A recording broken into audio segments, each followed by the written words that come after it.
The gospel lesson for today is from St. John's Gospel, the 15th chapter, beginning at the 9th verse. Jesus is speaking. As the Father has loved me, so I have loved you. Abide in my love. If you keep my commandments, you will abide in my love, just as I have kept my Father's commandments and abide in his love.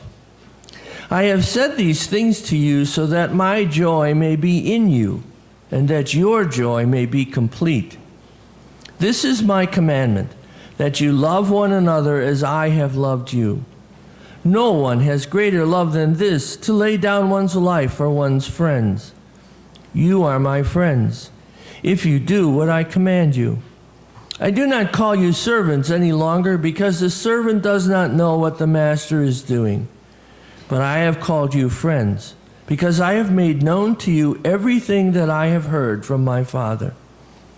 You did not choose me, but I chose you, and I appointed you to go and bear fruit, fruit that will last, so that the Father will give you whatever you ask him in my name.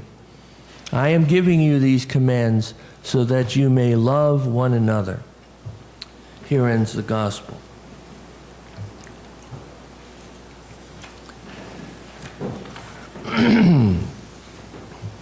Mother's Day. Boy, the memories pour out on a day like today, don't they? Both good and bad, sadness, great times. I hope you are able to remember, those of you like me who have lost their mother a long time ago, how your mother laughed. My mother had a fantastic laugh. When she would laugh, the whole room would laugh with her.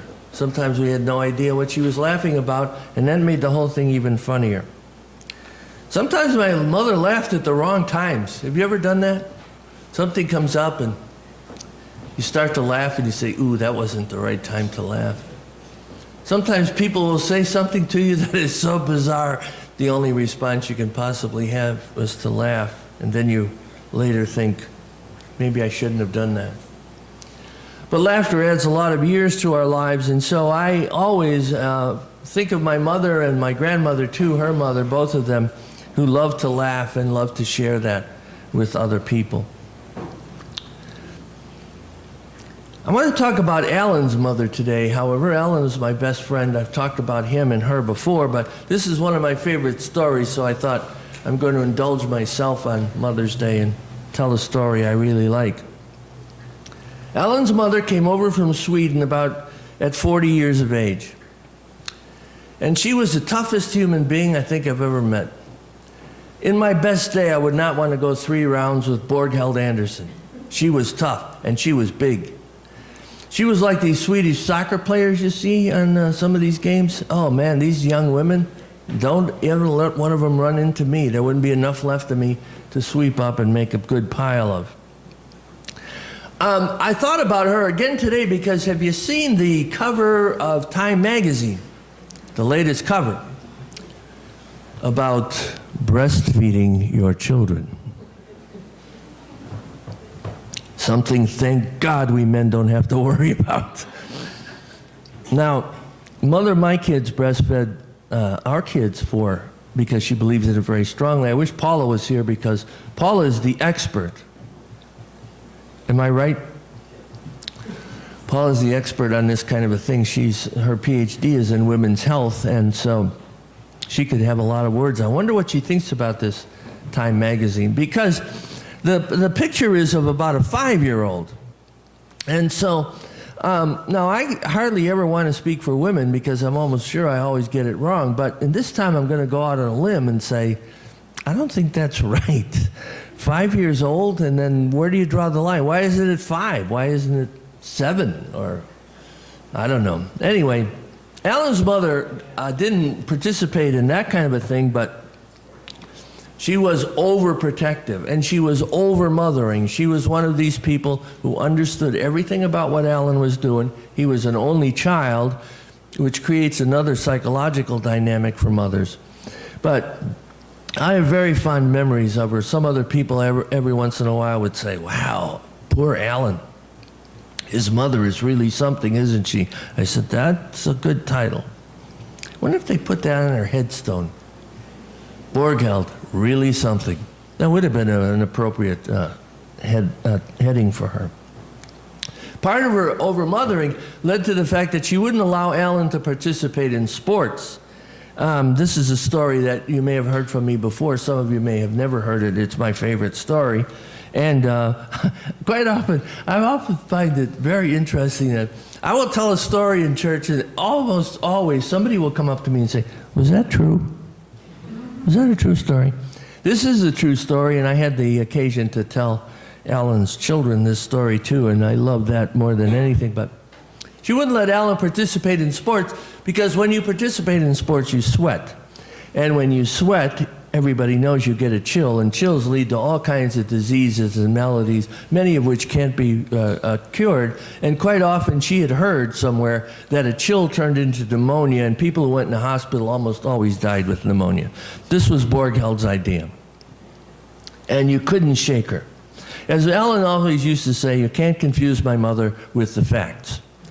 And so she wouldn't let him play sports. And one of the great memories in my own life is, in my Alan and I have been friends since second grade in grammar school, was the school football game where the game was over when the bell rang, and it was the two 8th grade classes playing against each other. And of course, Alan would just run around, usually in the wrong direction, and not participate in any part of the game because he couldn't run, he couldn't catch, he couldn't throw a football. He had no idea what the game was about, actually. But since he was one of the 8th grade boys, he had to play on the team because all the boys in each 8th grade class played. We had one play left, and I said to Alan, as we were leaving the huddle, and of course, everyone knew where the play was going to go. It was going to go to one or two of the boys who were just excellent athletes. You could tell by how much they sweated. And I was the quarterback, so no doubt I was going to throw to one of them to try to win the game. But as we were leaving the huddle and walking slowly back to the line of scrimmage, Alan, I think, always wondered why we did this back and forth, because he didn't understand a huddle was where you designed the play. And I said to Alan, go over by the goalpost over there, you know, that line that you have to cross, and stand in that corner over there, and I'm going to throw you the ball.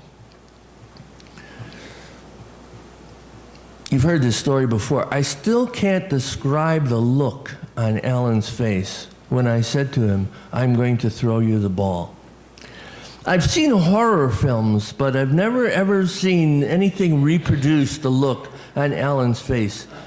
He took off his thick glasses, which were gleaming in the sunlight that day in the schoolyard, and he wiped them on his shirt, which was hanging out. His mother never would have allowed that, but at school sometimes it happened.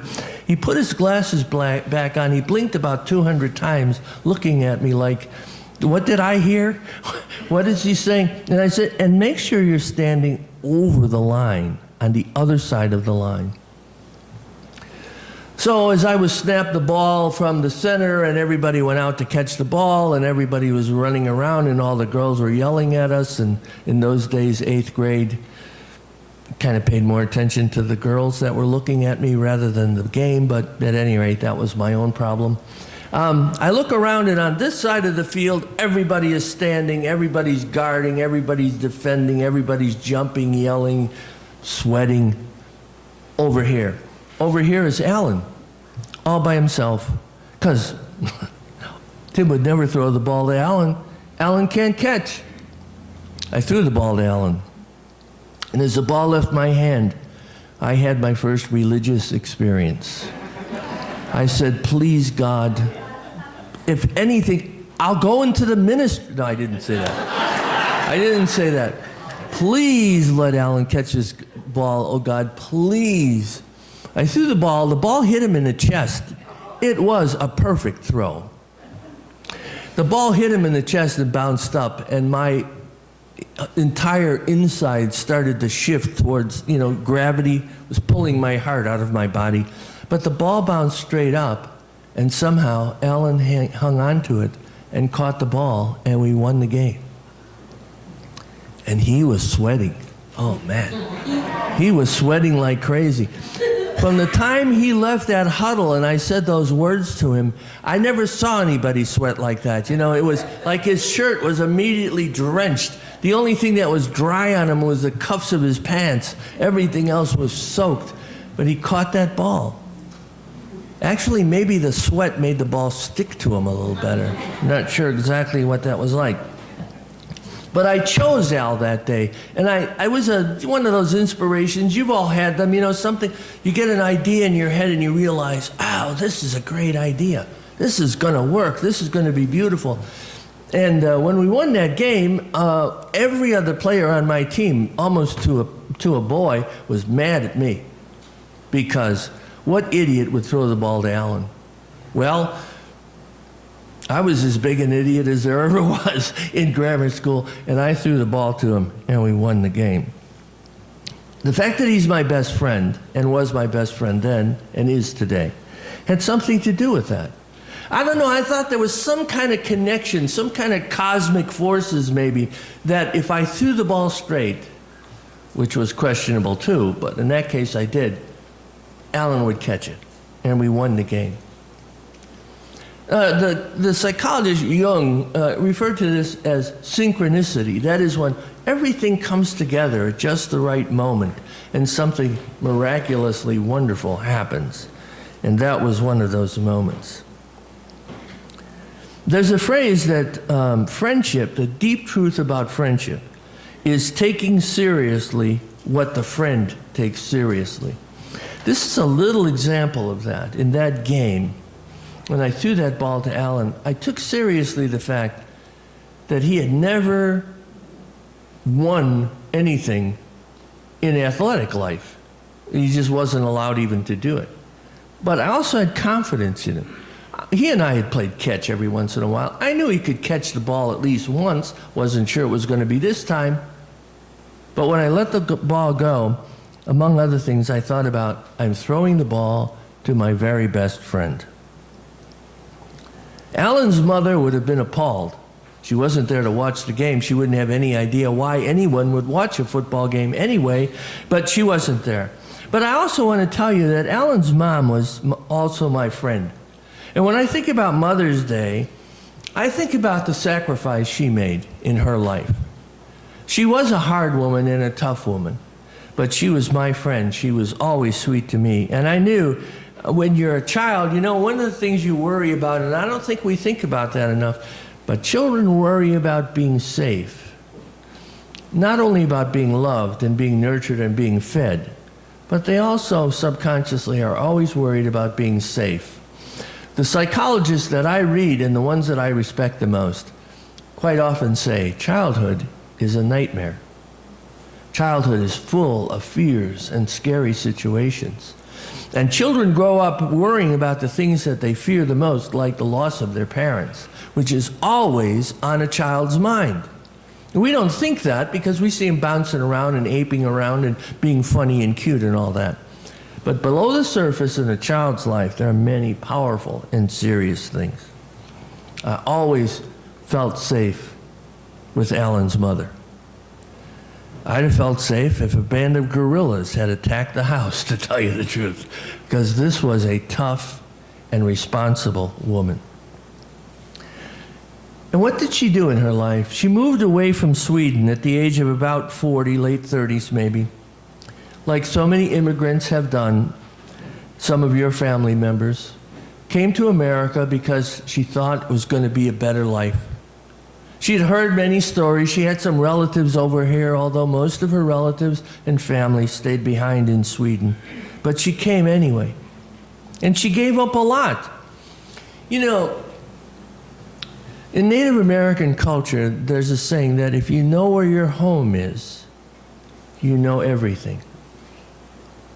Some of the problems, I think, in our society today is that we are so mobile. People leave their places of roots. They move all around. Some of you have not done that. Some of you have. They move all around. And their sense of place somehow gets damaged. And I think the narrative of Native American people is right. If you know where home is, you know everything. She gave up a lot.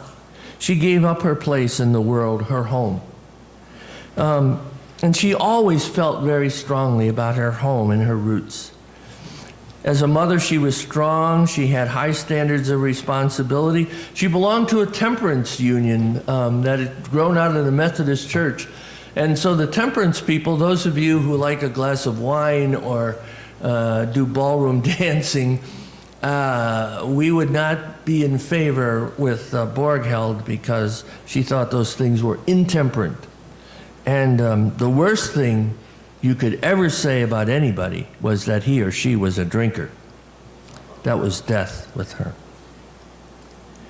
And I realized later, as I grew up and matured, that Borghild had a lot of wounds. She never talked about her mother.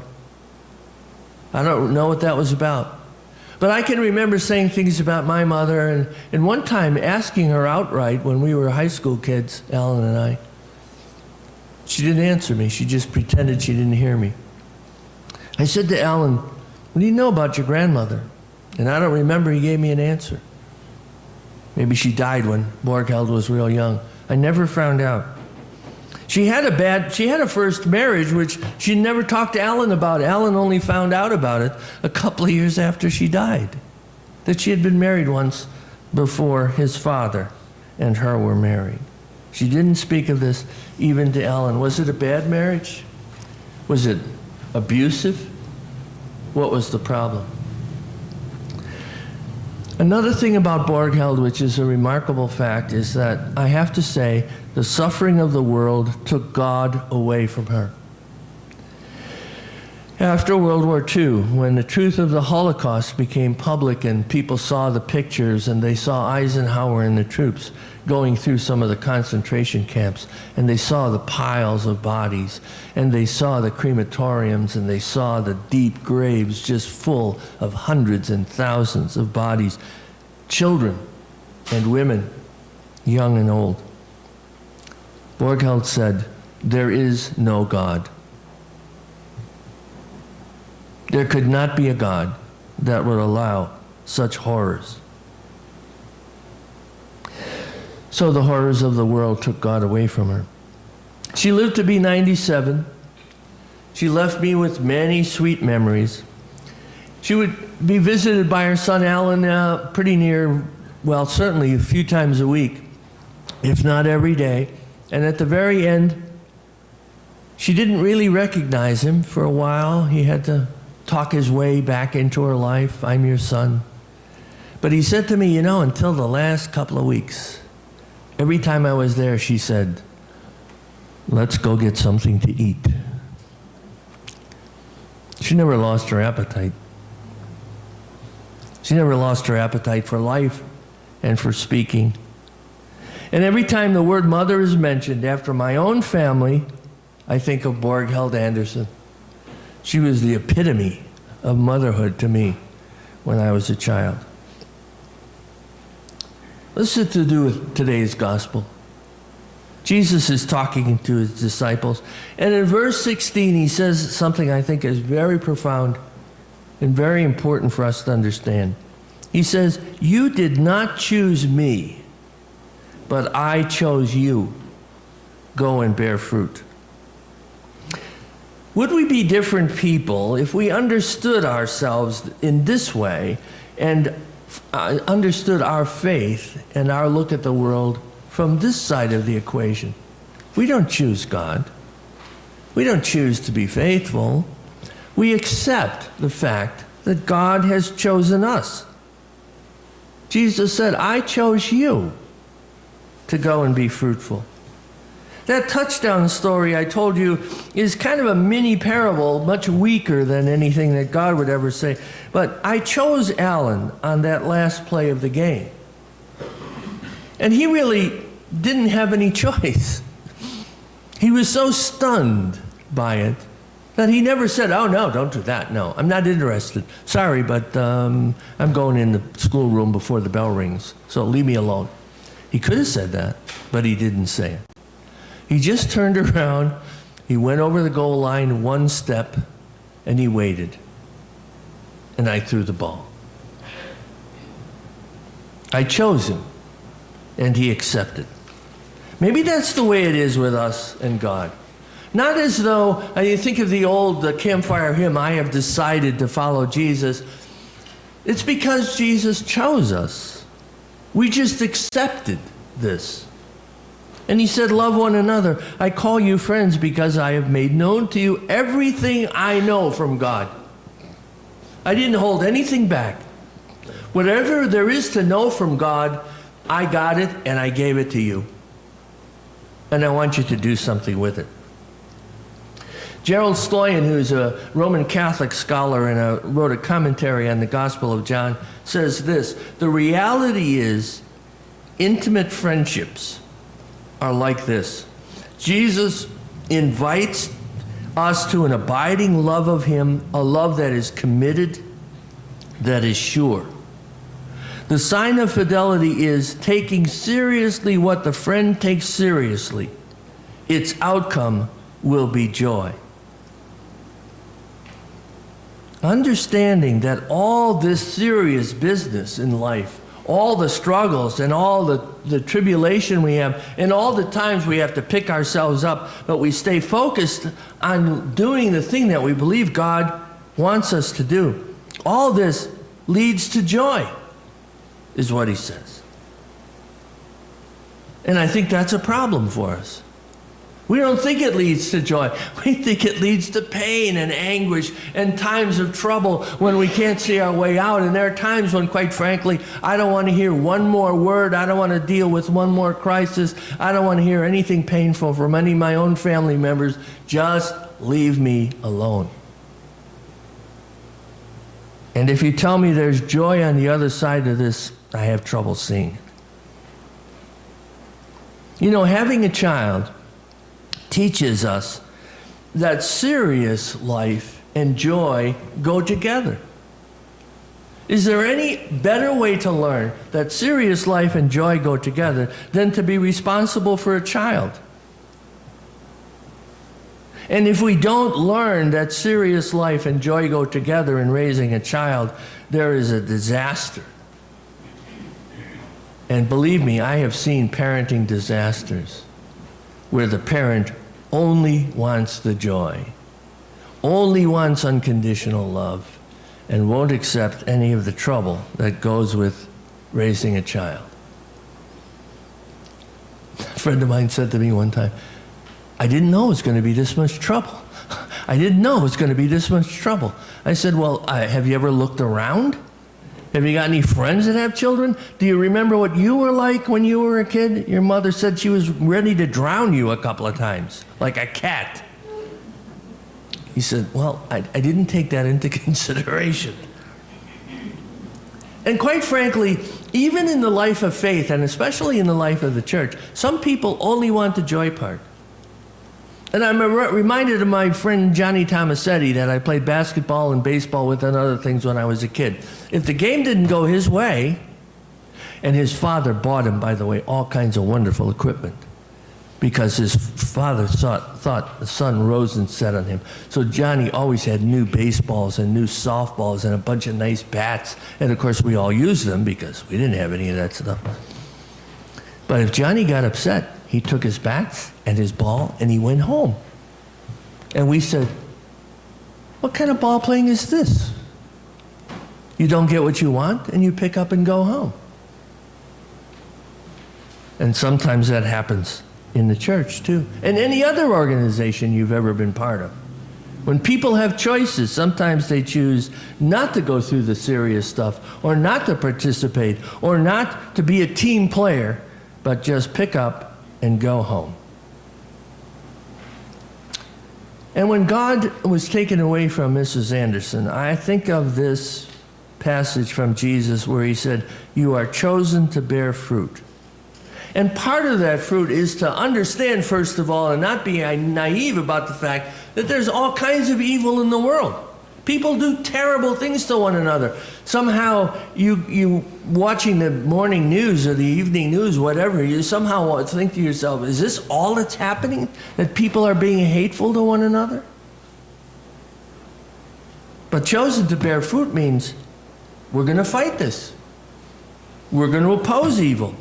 in any way I possibly can, any way you possibly can, small ways or big ways.